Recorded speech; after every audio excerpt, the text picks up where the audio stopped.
r/AskReddit created by routinereddit. What is a true fact so baffling, it should be false?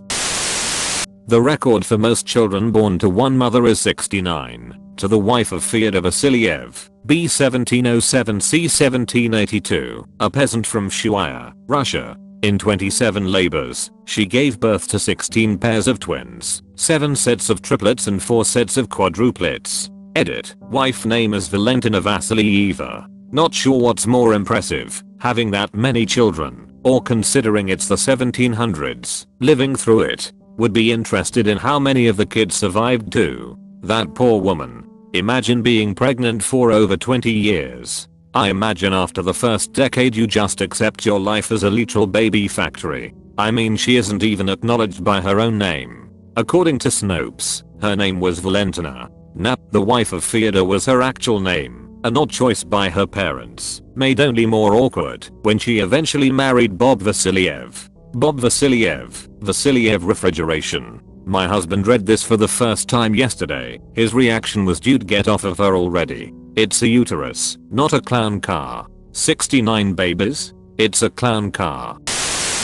You can boil water in a paper cup over an open flame. My dad showed me this when I was 4. Blew my mind. Same. Still have the burn marks. Haha dad. Classic dad. I thought witchcraft was outlawed. How many nipples ya got? A lot. Leave a like, comment, and subscribe for daily Reddit videos. People were deliberately infected with malaria to cure their syphilis, and the man who developed this treatment, Julius Werner, received the Nobel Prize for it. The extremely high fevers of the malaria infections killed the syphilis bacteria, then the patients were cured of the malaria using quinine. Quinine is the reason tonic water glows under black light.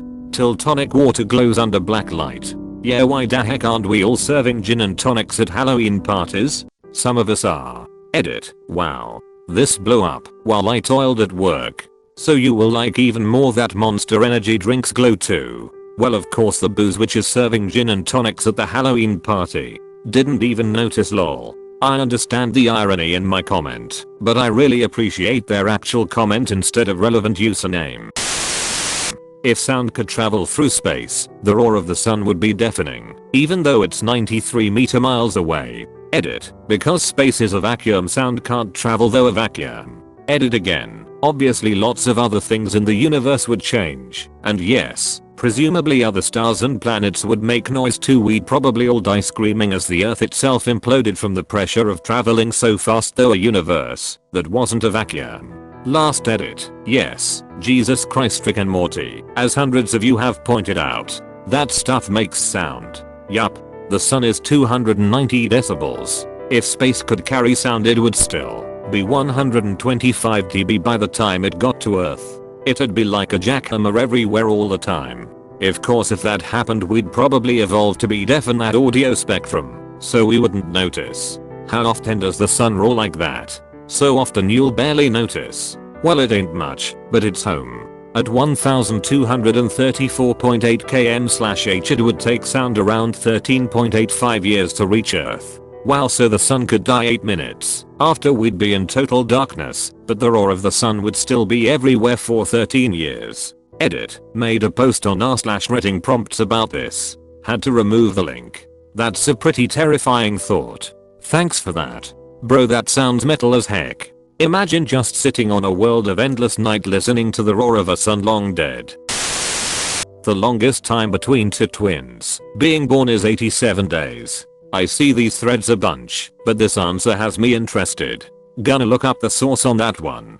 Kilkenny, Ireland, gave birth to twins Amy Ann and Kate Mary, Katie Elliott 87 days apart, making them the twins with the longest interval between their births. The twins were born at Waterford Regional Hospital. Amy was born prematurely on the 1st of June 2012 and Kate followed on the 27th of August. Guinness World Records. Seems like that would be a crapload of stress for the unborn twin in the womb. As long as they are polyzygote, non-identical, meaning two placentas, two amniotic barriers, etc. Then yes, there was probably a crazy amount of jostling, but as long as the water didn't break, the second one is good to simmer indefinitely. You can be D/D twins, dichorionic diamniotic, 2 sacs and 2 placentas, and still be identical. It's quite common. Just means that the embryo split early. Oh neat. I thought the polyzygote phrase they used was just biology speak for fraternal, but I guess not.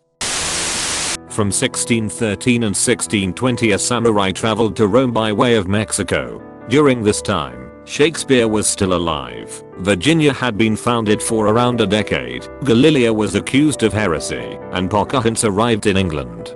He met the Pope. He was made a Roman citizen. His name was Hasekura Tsuneniga, and was the last Japanese person to officially visit Europe until around 1860. Is there a diagram or map or something of how that trip was made? There is. Talk about taking the long way. It's also probably the more straightforward way. 2 sailing trips, with a brief crossing through a single foreign empire in Mexico. By comparison, going the other way probably involved a ship to China, then India, then somewhere in the Middle East, before making your way through half a dozen distinct ethnic and cultural regions. Or in other words, going the long way passed through far fewer well-regulated areas. Also, part of the plan was to establish trade with Mexico, which for a brief time did happen. Unfortunately, while Tsunaga was on his voyage, Christianity was outlawed in Japan and he and his family were stripped of their titles and honors. Another fun samurai fact, Oda Nobunaga had a black man as an official samurai. This was in 1581. Where exactly the man was from, Mozambique is most historians guess, and what his name was weren't recorded, but the Japanese gave him the nickname Yatsuke.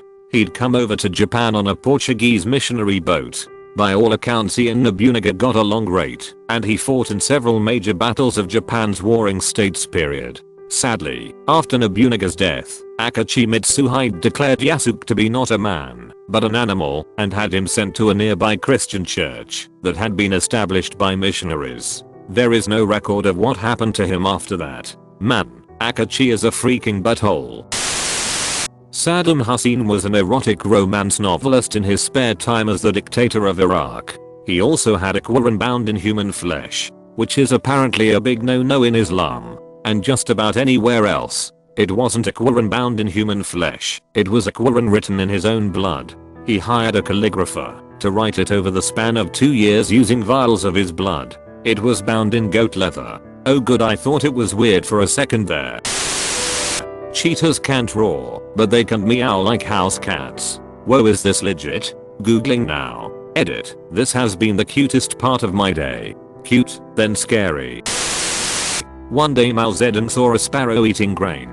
Thinking that the sparrows were hurting China's grain supply, he and the Communist Party launched the Four Pests campaign. The Chinese military and population killed every sparrow they could find. Embassies didn't allow the Chinese to kill sparrows on their property, so the Chinese banged pots and pans outside the embassies 24/7 until the sparrows died of exhaustion. Unfortunately for the Chinese, sparrows mainly eat insects, not grain. The locust population exploded, and 43 million people starved to death. This reminds me of that guy who killed elephants to stop the desertification of the savannah, only to have the desert spread faster. Edit. Put poached instead of killed. My bad. I just heard his TED talk. He didn't poach elephants, but he did convince the governments to kill them. He now advocates for herds of animals moved randomly around the grasslands to increase their biomass and in turn reverse desertification.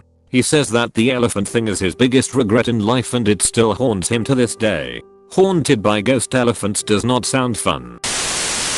There were more planes destroyed in World War II than there are currently intact planes on Earth today. I mean, everyone was making a crap ton of planes. A crap ton of crappy planes. Commercial airliners nowadays are pretty sick, and in terms of military planes, the dominant air force in the world is taking a quality over quantity approach, despite also having quite a few budgie air. Edit. What I meant by crappy was vastly simpler designs that were more conducive to more quantitative production, because WWII in a lot of facets was a numbers game. Like they did the same thing with tanks. It didn't make sense to pour too much money into any given piece of hardware because it was just going to get blown up, since the technology didn't exist to prevent that in any way. These days, they can do that with planes at least, because it's kind of hard to hit something that's literally going as fast as a bullet.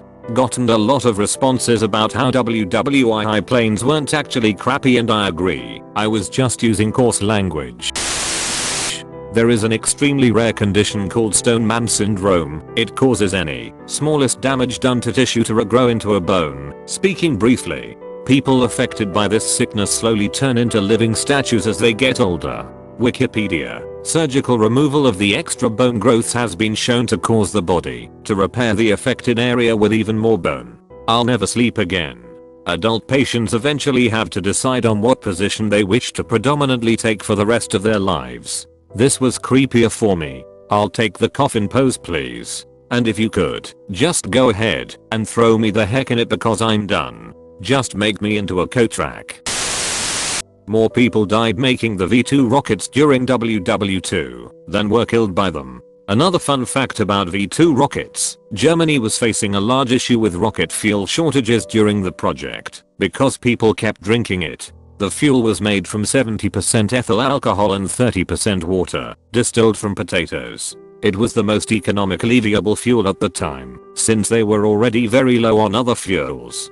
To stop workers from drinking it, they denatured the alcohol, essentially poisoning it, but people kept drinking it anyways, and getting extremely ill. This simply caused people to start leaving the V2 program, suggesting that they were only in it for the free alcohol. This also means that any alcohol over 70% ABV is stronger than actual WW2 rocket fuel. Stalin, Hitler, and Freud all lived in Vienna at the same time. Edit, and as others have pointed out, including a source further down, Tito and Trotsky were also there. Imagine a sitcom with them all as roommates. Dang it, Stalin, stop eating my food, it is our food, Freud. I will stop eating it when you stop banging your mother.